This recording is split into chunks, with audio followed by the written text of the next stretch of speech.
Welcome to the Secret Underground Laboratory Recovery and Salvage, where rude mechanicals do magic. Hello, I'm Bronze Age, Director of the Secret Underground Laboratory Recovery and Salvage, and today we're going to revive a Spanish Mediterranean revival wall sconce. Spanish Mediterranean design first shows up in the 1920s, mostly in Southern California, where it was an architectural style which was inspired by the large houses in southern Spain. And that was pretty much limited to rich people that could afford to go to Spain to see large houses. Spanish Mediterranean revival goes back to the 50s, where it became more of a middle market thing, where it's not only an architecture but home decor. And that's where we get things like this big giant key, much bigger than any practical key needs to be. This piece is made with a piece of steel pipe. The arms are made from steel, welded. The lighter pieces here are stamped from sheet metal. We've got the shields here with sort of a mock heraldry.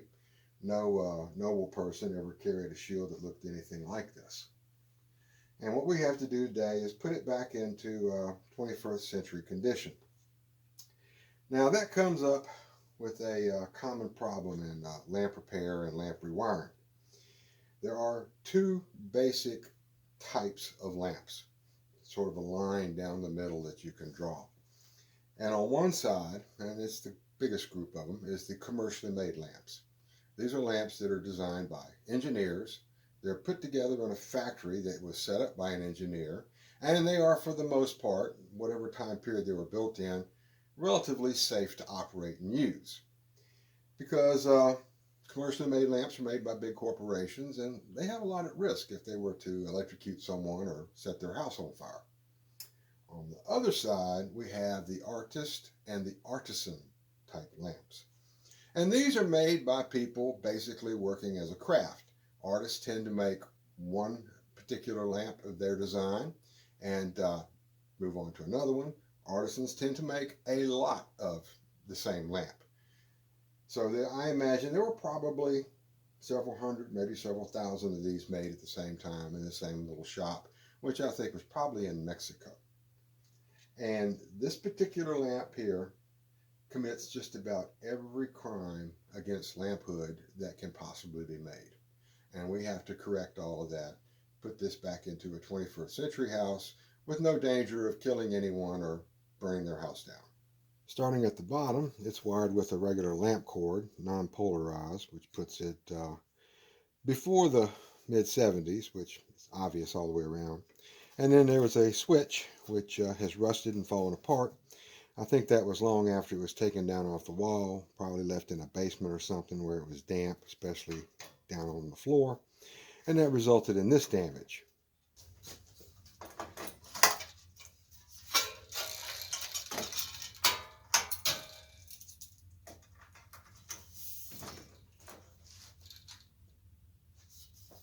Now on the back side we can see the junction is hidden inside this ball with the wires coming out of this hole where there's no protection for the wires, bare metal against wire. Also notice that I've got two wires here that are cloth jacketed, which probably go down to the cord, but the cord is vinyl. So I suspect that this has been replaced at one time, but it's possible they just used two short pieces of wire. And we can even see some abrasion beginning right there where that sharp edge cut through the cloth jacket. Two more issues. The wire comes out this little hole here with no protection. And again here at the bottom of this nipple for the light socket. No protection there either. I'm going to just cut all these off.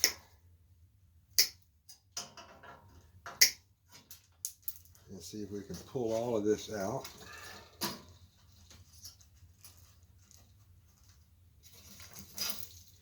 Oh yeah, no big surprise here.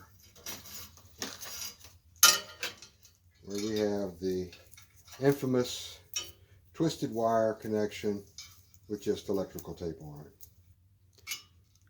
And the last count of the indictment which is certainly no surprise, but bare stranded wires are underneath the screw terminals. So all of these issues have to be addressed when we're putting this thing back together. Now a quick word about reusing old sockets. Some old sockets come with a screw down here in the bottom as a center terminal, and with age they will get loose. Just as this one came off the sconce, that's about a turn and a half to get that tight again. Now what happens is sometimes the bulb will stick to that terminal, and then when you go to change the bulb, you take it out, the screw comes with it, and this piece right here, which has the live wire hooked up to it, is just flopping around out there in space. Not a good situation. I prefer the modern ones, which have a riveted terminal in the bottom of them. It never comes loose, and I think it'll last probably much longer than the original one would. Now I want to install cord protectors in these holes, and obviously they're too small. So what I've got to do is drill this out and then tap out the threads. I'll start off with a drill bit, which even though this drill bit is supposed to be the right one for this particular tap, it drills a hole that's just a little bit too small for it to start. So I've got to go back to the toolkit, and I've got a tapered reamer. It's an old worn out one, but it serves my purposes. And I'll make it just big enough that the tap can start.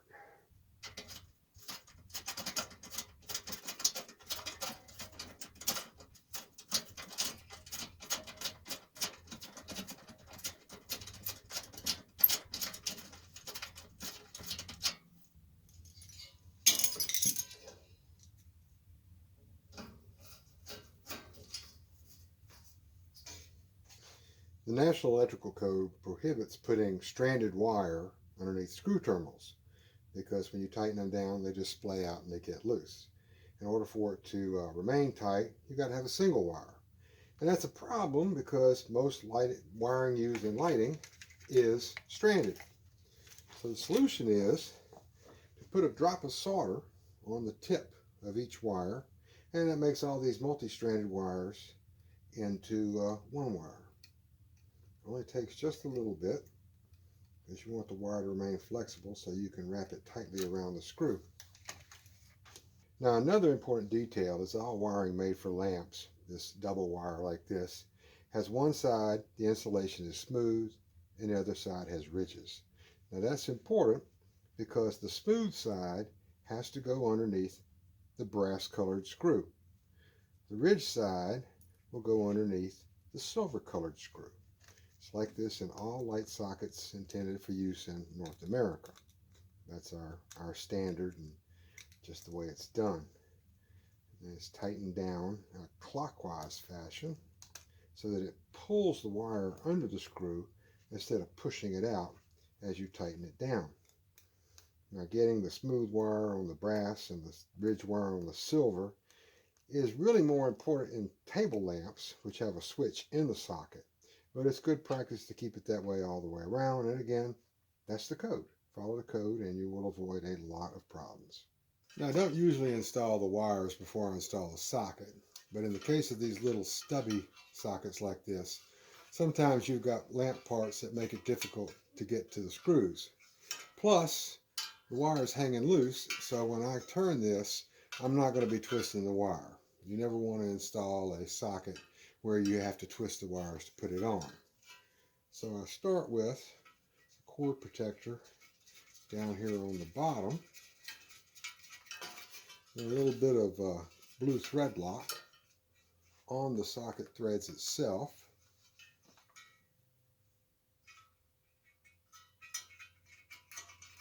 Run this through and then spin it down. Now the thread lock will make this really tight once I have it down snug. And this is pretty lightweight metal, so there's just a limit to how tight you can get it before you actually break something. So the thread lock is a very good measure for keeping your sockets from spinning while somebody is trying to change a light bulb. Now running the wires, doesn't look like it's going to be that difficult. First thing I do is take the protector off and slide it down the wire. And I just slip this up through here. And I wait till I can see it. And my little hook here, just to pull it slightly.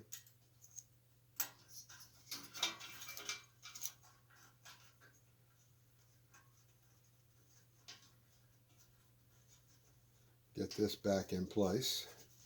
Repeat it 2 more times, and the job is almost finished. Now I've got to install the switch, but because of the way this is made, the switch has to be wired in before the cord's installed. Now the switch is always installed on the smooth side, and you have to cut very carefully so that you don't cut both sides at the same time. Get it loose. Get both pieces peeled back so you can strip them down.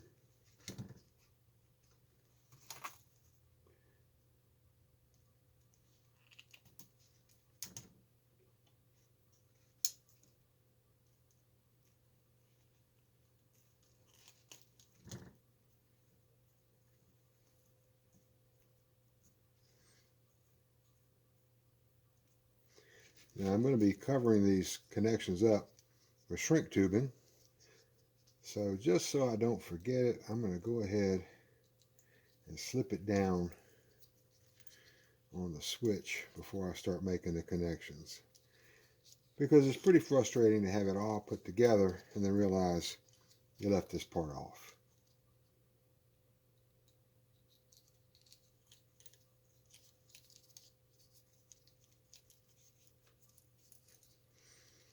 This one, the short one, can be twisted just like this. And then this side, when you make this kind of splice, you start with it crossed and then wrap it around nice and tight, and then you do the same thing to the other side and then bend it out straight. Now I'm ready to solder. This little fixture with this spring clamp is just a third hand. I use it whenever I can because it makes it much easier to get a good solder joint if you don't have to chase the connection all over the table.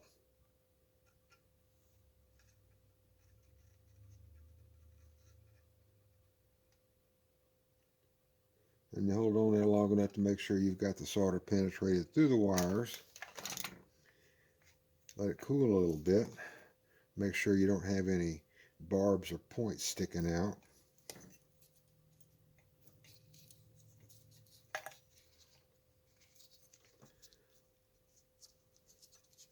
Slide my shrink wrap up.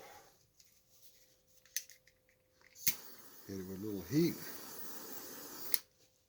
And it shrinks.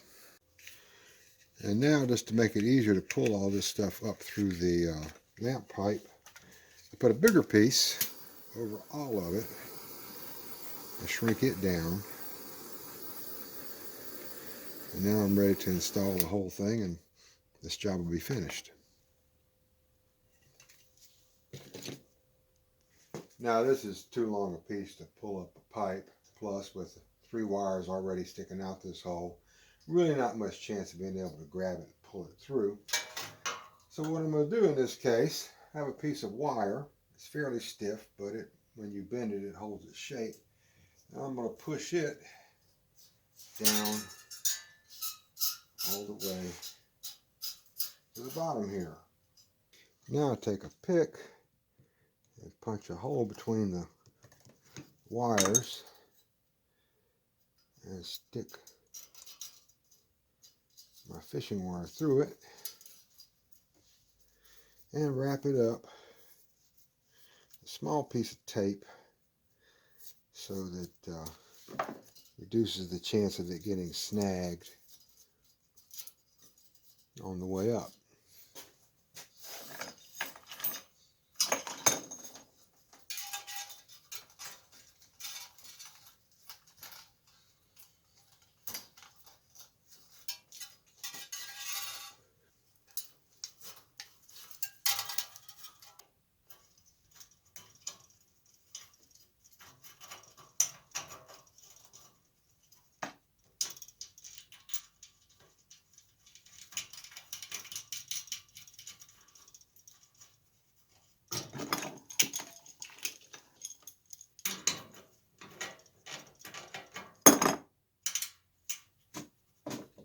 Says I don't have a core protector big enough for this hole. I slipped a piece of shrink wrap around the whole bundle of wires and then pushed it down in, and that should be sufficient protection.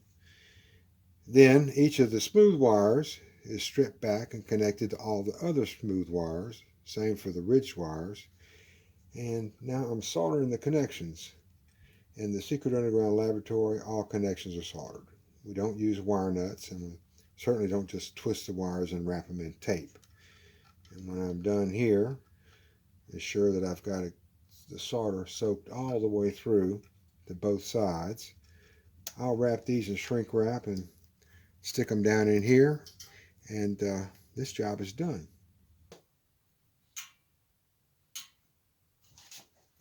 Well, this is Bronze Age for the Secret Underground Laboratory Recovery and Salvage. And thank you for sitting through this video about reviving the Spanish Mediterranean revival.